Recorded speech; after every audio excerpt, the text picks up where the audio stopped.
shavuat kut kha kan mang liama ichuanin kan malama ku dangte po in min ron huak le anga engpo ni seleng tiklai po a Israel fa te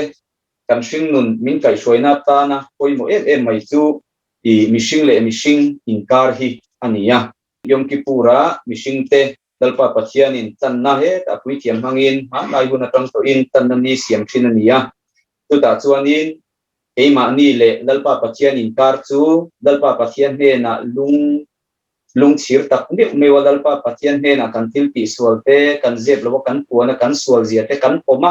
ito lo tura kan rilru kan in siam hinde chuanin dalpa pathianin mingai dang ya ama ero chu mihring le mihring inkara chu thil kan in ti sual poi kan in khoi sak pal chuanin mihring vekin ngai dam kan in dilo ani chuan dalpa pathianin direct in mingai dam thei dawani tu emo thin ka tirim ema aril tu ka tina ema apoi ka soya tak main tong thu chelawa ama ero chu ama he na ngai dam dil lawa dalpa pathian he na ngai dam ka dil dek chuan dalpa pathian in ngai dam don lawani chu ta tanga lang chiang mai chu mihring le dalpa pathian inkar hi apoi mo ema ama ero chu mihring chu tiang bokin ama ero chu tiang bokin mihring le mihring inkar hi apoi mo zia katian soila na khanin she theitu ngaila tuwang chuanin mihring le mihring hanin che thuwa pa le pa amo pa le fa pa ko ani sela ka fa pa ka ti to ni lawang che ka pa po mi ti to su han tiang chi de po tong tu sela thil khen pal te ani chung anga te chuanin eng tiang angin nge ngai dam hanin bil ngai dan te po kan zira ngai anga amaro chu azong jong chu kan soi seng lawanga kan shet na poina pa khek lawa mihring le mihring inkar thung changa tora don khanin thupek som kan hrianga ten commandment akha thupek som zinga khanin tual I that turani lo ti thung changa khanin handu pot tamaila tual tha chu tu te poin kan du lova atlang puin tin amwal khawa mihring thir takin tor na a oma zel ta na te emo sumle pai choi na te emo tin khotang te pona en shan na ang chi te po kha kilomania tangwala ni chuan nupui nula ni chuan nupui pasal mulok te po kha te ang chi kha kil thup em mai hong thalo taka nei theya ama ero chu kan tura mi thiam te chuanin tual tha na hi kong sang sangin kheng theyani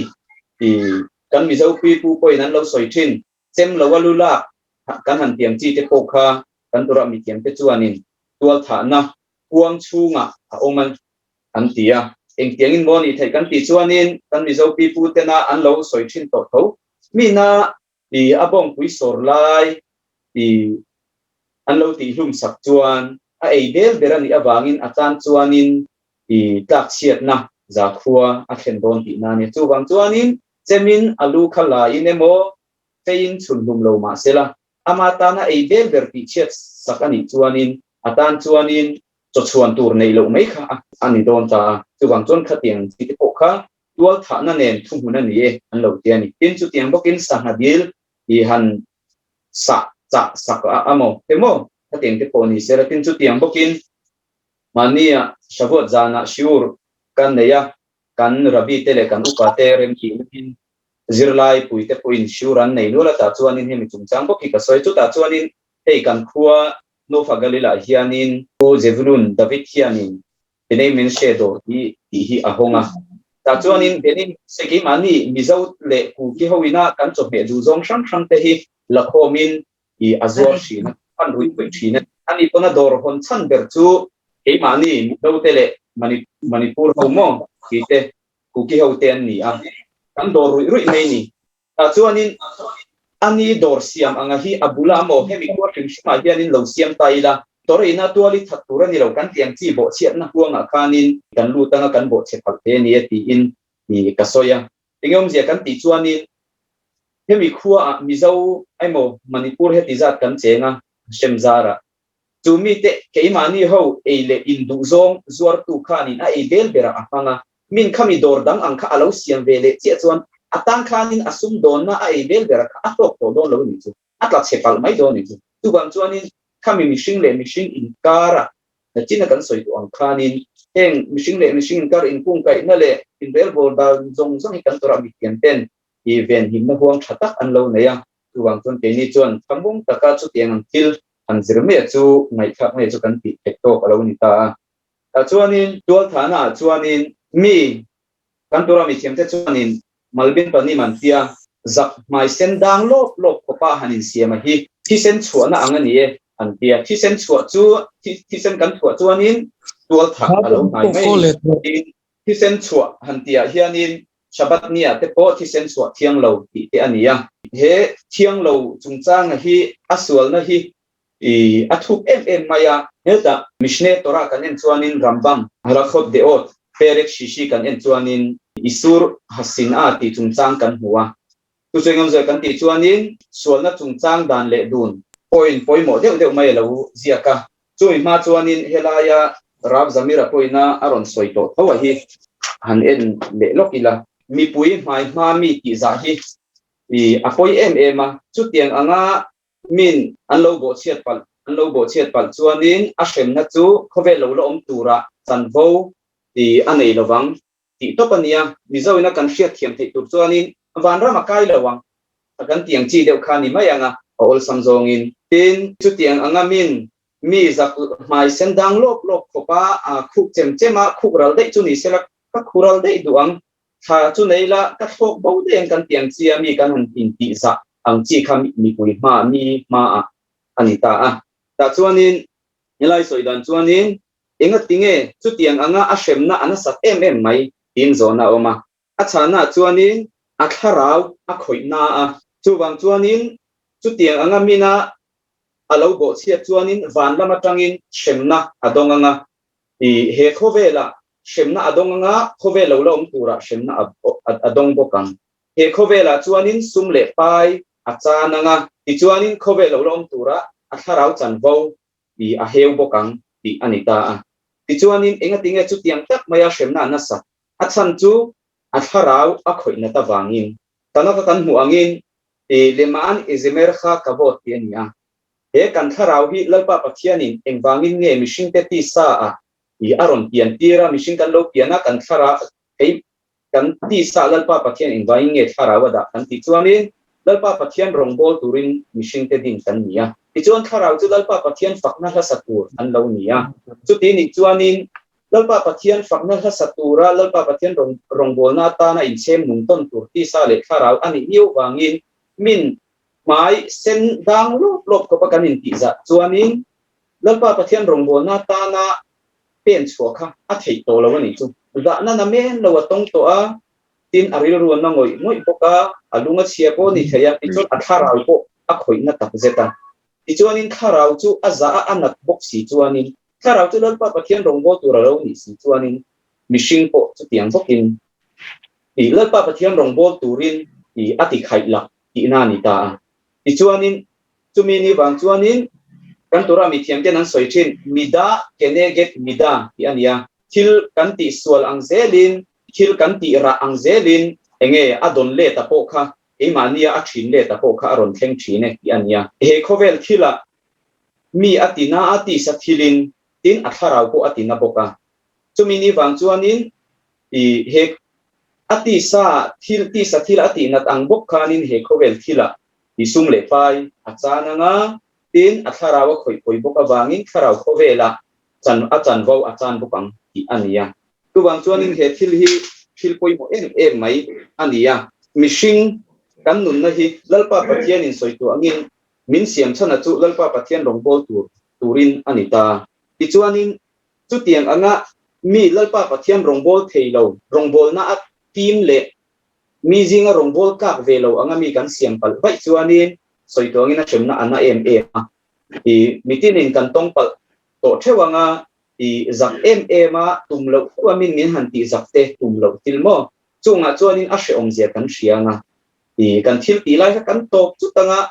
kan bing muk mai doni chu tiang din hun chu a hre om zia kan hrianga tin mi pui tam tak ma hanin ti za te pheyang chi chu apoi theyang tin chung kan soilai chon tem han tem lo pe WhatsApp group mi hanin ti za hanin chan deu pok mayang chi te mo chung te po chu film khur apoi mo em nga helai tu han soita ka chuanin ti chuanin chu tiang anga mi hanin ti za ang chi chu a shemna ana em an ti min kan khiat chuanin a thazongin kan nun man lai kan her theiani thileng kim hi lalpa pathian rong bolna tan aman thei kan lo ti thin to angin chu tiang ang thila po chu a thazongin engkyang angin nge min kan her rema mi han fak moi ader mai te chau ni lo thinlung taka hanin fak nu pakara ani mo nu puin pasalin nu puitin nu le pa ipa le inu choi moi ran turang chi jong jong te po pizon le puzon te po ni sela thendual tha community shuai tu atu aliena tanga te ber thleng ko in ni sela mina theipa to pathilan ti ve te hanin fak moya iwati thave iti lomong ve nei nang nge kan han tiang chia khanin ti sathilin phurna an te ti sathila phur chun atharau ko phura chu ti ni chuanin leman ezemer kha abot kan tiang dewin lalpa pathian faktur ani na akha kan chok purta ti chuanin nachina miril ru kan ti na ta zakta kan siam chuanin mida keneget mida kan tiang chein he khovel thila shemna adonga khovel lom tura shemna ama chon tho ang che khanin mi kan faka pathian rongbol tura purna kan pe ka mi kan chok pur chuanin himna te kan pe ka ril thilung taka kan fak moya kan ti chuanin ama kha he khovel ti sathilin himna kan pe ya ichon khovel ti sathila himna chon lalpa pathian rongbol na alo in tang kai ta ichon lalpa pathian faktura tiang ani na zia kha aron lan so tirta ichuanin chu athil ti loman chu he khovela sumle pa yin mal somna cher sendowin burin aum theyanga tin chu tiang bokin atharau chan bo kha avong loi mai don tuwang chuanin he thila hi tunlai emani ti suana hianin thilpoi mo tek mai ania mitin te tongkam moi nai atira kan soi tong khanin tongkam thain sialaman kan tiang chi khang apoi mo ema mi hanin zil hauna te po ni sela tin chu tianga soyani ta ka chuanin midang te zakta ka han siam hanin ti shok mai hi athian huna omem ti kha zo na ronom theyani ta athian huna om han ti ngot thei chi ni lawa amero chu rabi te kan zo ve phak china chuanin lalpa pathian ming ti hiau nang chi kha khilul hasem kan tiang pi mo lalpa pathian ming ti hiau nang chi mina khendon ai chuan tiang chi te khanin an soi thina amero chu emi chungchang hi chu soi ati om ema mi thiam zok te laron soya thek zok taila i athian lo na pong zok kha han soi zel phot te ang ala khot de o chungchang a hianin lut taila iviti tlem kan sialo kanga ekhat misrael belibo over velo ta se shnemar lo tisna et akhiha bilvavecha ti ania chu ti ni chuanin leviticus bung som pa chang som pasaria kan huwa i thinlungin iunau chu i hotura ni lo ti kha ani phot mai ni chu he hianin kan chen pui kan pian pui unau ti akho katin israel fa te zong zong hi khala kharau long khata chuang kha tu bul khatin sakona zong po a ingpung kan ni a chu wang ton tu te mai po israel fa te judaim sa ko wang chunga ron te lu zong ate chu unau kan lo ni ta tu ti ni chuanin ka juda pui ti he judaim sa ko ka von pui tu te mai po kha ka thinlungin ka hot hiang lo phot mai ni chu tianga ka huat lo chuanin ni china kan han soi zo chok ta ki hanin ti za na turang chi kha i kan tan chuanin tlemin bo el na tur thila kha a la dewanga ti chuanin mi tu pon israel mi tu po a thinlung taka hotu chuan ti lo tur abo chia ti ania tin i thinlungin i unau i hotura ni lo ti kha abo chia ni ti ania he thil hi thil poimo em mai ania engti khuna nge a khai aswal ema a chapau er or ema a in lavei ema zakroi tur khopin kan liak shepani kha han tiang chi te thil ompal theiani amai ro chu pi salo lawania engtinge kan hu tora khanin kan hu le bokanga leviticus bung som pakwa tang som pasari kan en chuanin i chenom chu izil hau ngei turani pe hokhia to et amite kha tine i rit chuanin thian pa chenom chu tin mizo bible khana le maya i chenom chu izil hau ngei turani aswal na laka i fi lim nan ti ania engwangin mo swal na laka fi lim na ta na kan zil hawangai mi tong dik lawan lo zo pala dalpa pathian rongbol na kong nilaw an lo zo pala ni chuanin chu kong dik lo azo na achu ashelo nge nianga shereng chungin abo chian yang ti kha kan ngai tua ngai ta chu ti ni chuanin tora chiang takin thumin pe a I thenom chu I zil haw ngei turani engwangin mo zil haw ngai kong dilawa kala lalpa pathian rong bol na kong nilo rin dang kong alo zo palte lalpa pathian rin na dan kong anilo zo nga alo koi he palte po ni sela khatiang chi thil sang sang huang sang sang a then thei bokanga chu tiang chu nima sela rabi akiva po in tin nge soi rabi akiva chu rabi ro pi em mai ni ti kan theta nga ani me ko in I aman sure masat ko kan soi toin kasia ahun lai chuan mi thupe khen thei hi an wawang o mai o mange ati hiala I anom lawang ati hiala ni ama kan soi to boka ran nung thi kan buwa avarim chevet bet e kan te kan thai leta a ui sa mai ni chu tiang che chuan min thil so lo ti pal pho ni sela e thai iti dan kha adik lawani tiang jok tur hi sin ti in thanem ngai takin zai do takin an kanem takin hanti ma illa ngolan lo chuanga ngol tot na thinlung kha anon pu pal thei ni tu wang chuanin engtiang angin nge mi kan zil hawanga engtiang angin nge mi pui ma a moi lo taka che te po engtiang angin nge kan vai kianang tia khanin ma kan lak dana kha kan tin kurangai ta ti chuanin heta kan ngoi reng chuanin achina kan soyang khanin engwangin mo mi kan zil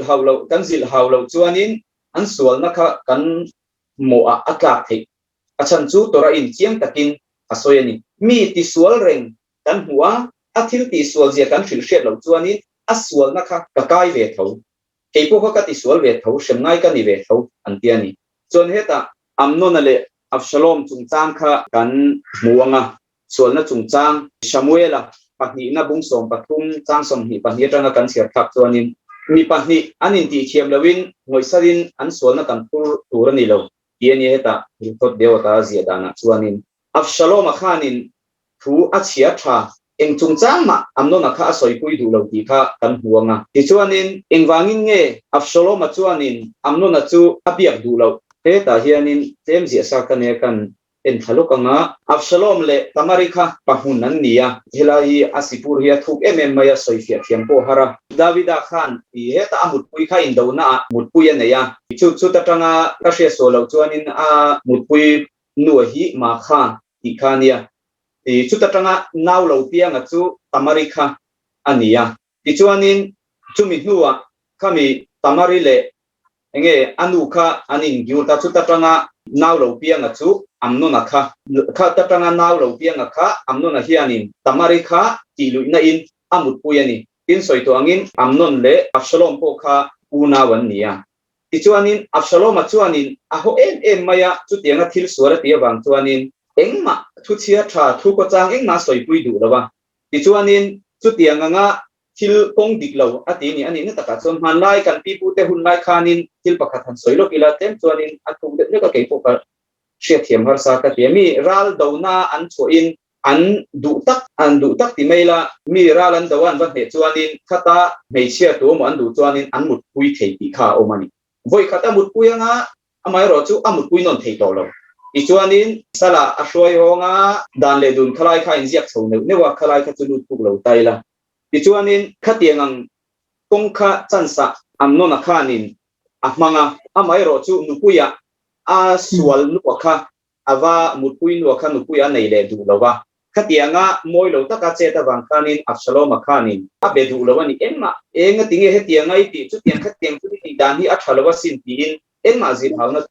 a soi pui du lawa I chuanin engenge Absalom chona ril ruwa una pa a kwat loi na chu mi nuwa kum hi nuwa Absalom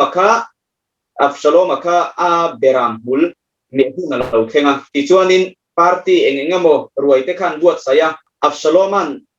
a farnu du lo chung apom sola wangin beram hul me na khanin amnona kha a kalpil tir veta be chale ho vela ti chuanin chuta beram hul an me na kal tur ho te zinga chuanin I aunau pa chu ti hlum turin atita ti chuanin chu tianga beram hul me na an kal chualaya an kal chuana chuanin an ti hlumta ti ania ka soi kwa bu de nuaya karon soi tum bera chuanin ril ruwa in huat ngoi na hi pakhat na chuanin thiang lo tora kan huwa amai ro chu aril ruwa huat na kha ati chua lowa soi chua ko anei lawa but khak na thil ko engma nei lo chuanin na lawa amai ro chu tora in thiang lo aki ani amai ro chu tu tu ani khen thei kan ti phonin soi chu lawa e tiang hi iti ani chu tiang kha tiang chuanin iti dan hi adik lo tat mai hi chu ko roi soi dun te ang engei ti than man tiang kha ma ya amai ro chu Absalom khanin amno na kha tianga beta he lo khanin thataka belawin kha tiang anga ngoi rengina oma tichuanin kubalak le dan kha zonga atopa aunau pa nun na chu ala tange nge ya chuanin enge poi mota kan ti chuanin mi tu te emo thil ti dan fel hel de te kan bu in kan ril ru nat zong kan ril ru ron khoi na tu zong emo katan ka poi an lo soi pala ni po in kan soi chuangai ni e chu tiang kha tiang chuanin ka ril ru inatat maya itum wang reng ani chu karing lawa nge ke ma yen ka lo thiam lo zok nge ni reng ni ko roi soi dun te ang tia i ril ru nom nuam lo te om reng mai chu athalo i in thu ko chang soi dun tu rani i chu tiang ang ni lawa ril ru kanin huata ta be om lo e mai han tiang chia anin ngiau nge reng mai ang chi kha thil ti chi ni lo ni atopa enge khen kan ti chuanin in huat na ana kha ko bible akan bu ko ni sela atopa chuanin tual kha na te athenga eini ne men se huang chunga chuanin chu tiang em chu ti theng turin bei sei lo ma ila kan mi ma sa te tang to ko in enge moti hun la anga te chuanin ti in ngai lo na te le te ma in che thu de na te ko thil theng ve to thin te nia eini chuan ko na tấm ra là ela ni mo ko ni sela tema hanin eilo ton deu na awanga hin biak lo hanin soi selang chi te thil kem pe nia chu tiang ang ko chu min arupin kan lo nei pala ni point e chu tiang kha tiang chuanin piti mai sia di moi lo ka lo ti pui lu tuk chia han tiang chia hanin soi pui hanin soi po lo mai ang chi kha apoi mo ni ti kha kan sia ta tan ni sela eng tiang angin nge chu tiang thila chuanin mi zil ha na kan pe kang kan ti chuanin elaya hiani levat letovato benakh tatia tong kam nem kan manganga mina thil diklo anlo ti palani point engtenge kan zil hawang zil haw na kan nayang tin kan nupui te mo kan pasal te mo kan fanau te pon ni sela zil haw ngai le thil diklo lo ti pal thei be kan ni tu te mai te po tu mai po hi fam kan fam kim lo wangin fam kim lo na nei ve kan ni wangin chung huna chuanin min kan zil haw don chuan kan hria reng tur pakhat chu asur lik ostin ya chu engom se kan ti chuan eng tik lai ma in thinrim athiang lo bur top mai ni eng wangin mo kan ti chuanin thinrim athiang lo bur ma se thinrim angalan chua athiang ti ani thinlung taka thinrim sur su mai kan tiang chi khamo kha tiang chi thinrim eng phiara mani fanau te han lap zot zota han an khum mai engeti nge heti ti ifim khur lo ni engeti ke no ti ka ke le phim he in leng ten no thingpui na tur no ko kan nei to lo hi ti ka ke zo ve ka lom pia monga han vuak dot dot mai ang chi te kha thil ti dan tur ani lawanga tin chu tiang bokin nu pui pasal in hauna te po ni sela in ule nawa te po ni sela in jil hauna chung changa tongkam phim khuranga ya in min rui thei thilan lo ti palani point zurui la ya amo tong thu chelawa dam doi rui lai po ni selamo a cheber thlengin han don taila chu tiang ang la ya hanin zil hauta hanin zil haute aso tangem ko ri tu viaw ngem kiam chi te ka phim te ka kan ngai tua nga ya tongkam nem voi khat ka soya angai thak lo chuan i ka thu soi kha e a thakop mai ani got mai ati lo chuanin angai khalo ti na nianga shereng ma se angai khalo ingtinge kan tiang e ka auto ka shil toa voi khat ka shil toa enga ma ngai lo ka vop to mayam ka not chuak to mayam ka then to mayam an tiang chi te a community huang su ngen om ve lo sela ni mai an tiang chi te po ngai to na ron lu dum the ni amai ro chu thil ti chi ni lo wa soi to angin thinri ma thiang lo top ma ni mi malina ka in control na ka lo khopa ka thinri ma kha thiang lo ni eng tiang angin nge thinri ma angai ve na hun rilru thinlung chungrim takatanga thinrim na hanin shik khak na ta na hanin haute hanin lia shep mayang chi te khang kha athiang lo wani eng tin mo tong kam nem takin nupuite ni mo fa te po ni sela elai thu soi hi a za tha kan lom lo wang renga kan tum te la no panga eng po ni sela kan thu soite na china kan han soita u menase le u yanatan te tharau dom san na turani awangin ti no pang te manila no pang hanin zilhau fa te zilhau na chungchang te enu pakar chungchang ang chi te po hi thanen ngai thua kan ron soi ve maya upa te min lo mai sak ula thilan ti sual pal po in china karon soilan tuang khan no pangin no an lo ti tak pal po in mazal tof kan tin e khai kalom puya se engtengin mo mishing ina kan tor aya kha thil kan nei ro hlu khani atuarani tv te no pangin fiam in an lo maya screen an lo lcd ten ti ke pok chon atau em ani kamini vai no pang kha vuak shep tur ti na ni lawa nu pa kanin en fiangaya pathian thua kan chak lo wange niang he e khover thil theng engki nei lal pa pathian ro rel na awanga ron thengani people thil thua warel thila theng ve reng a om theilo topa chuti ni chuanin en wange niang no pang a chele a tha thiar sang thiam lo khan kha thil hlu tak mai chung koina kan tuak ve tang tanga kan lei ve sham sham kha achiat an lo ti chiat tak si chuan engtin nge kan tia patlingin ruini khuwa e khai i film khur lo lu tu kan mani pon chu poi ti chebok tu chu poi ti chebok e fa te han inu po hian a zil hau lo cheni nui zil hau ve te se no pang hi en kol thalawani nu pui te thleng khana kang kai to mai ni amai ra chu chung thil zong zong chu enge chan ti kha beng sikin kan ngai tua nga ya pai ne mo nui ne mo tu le fa te poi ni sela kan ngai tua ve ka nga ya thil thleng engkim in chung khura in hau na te in lung rual lo na te central kara community chunga thil thleng a po ni sela chung thil thleng zong zong pal thei thila chuanin enge chan kan ngai tua ngai ni ama ero chu min zirtir na kan impact na tan atul chang atul dana zirin action lakte po anga yanga ama ero chu chung thila chuanin dalpa pathian mingin kan ti angai ni engtin mo kha thila kha athalawa ai hu chuana tan e thil ati diklo na tanga apen chua akal chua kong dik azo thi na tan ti khangai min thil diklo no ti palin iwa in chung tlak era va in shil kha chi lawa a shiat lo hi khong e kan shil shim shim te ang amo a thil shiat lo wanga ati sual palahi kalau shikhiwani ti ki sheve reng te se ka shiat ngai azau ve to ka ni ti te sheve reng te se han tiang chi ya an lo ngai poi pal thi bur thila nin shil shiat te po thilom te nya chuwang chuanin community whatsapp group te po ni siramin an lo shiat lo thil ten lo zota mani shiat dan ang ni lo bak sak de mai te po khan chana te po min phur de an ron ti chok te ni chung thil zong zong a te po chuanin e khai ka shiat dan chuan chu tiang kha tiang chuan ya ti in hun kan nei chuan kan in sang te nga ya nga chu tiang zelin community khazan te pon ni sela community shoi tu te pon e judaim sa khu wang chunga e rin na pon lama tangin pathian zara an ron lalu zelanga chunga te po chuanin ke theidom taka indom te angai chang te omanga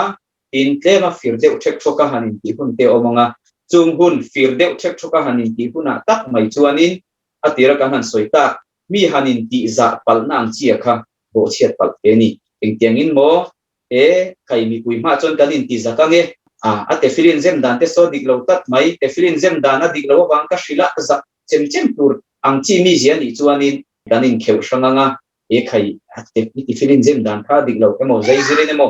e khai kha lai pa kha ti filin zem dan kha dik lo wa i he ta hianin khim turania khati ni chuanin I chala I sheng dai lom va in ti lom mai te kha chi lo wanga bakal ngai then keranga kheu zewanga I dan kha dik lawania kanin tiang khatiang chi te mo in kedusha soilaya lola butut mai te po thilom theyania kadosh kanan tiang chi te po khamo kang chi po kha mien lo shelo ni chun azo nuwa kha ne mo zaizirin kanwa ang lo pha chuanin e tian put kanwa tiri kewanga zaizirin dingro kan tianga ani lo poin arem chang lo ni poina zo nuwa kanin shilanga chuting ni loin e kadosh kan soilai khanin e ani kha purong sia ma kha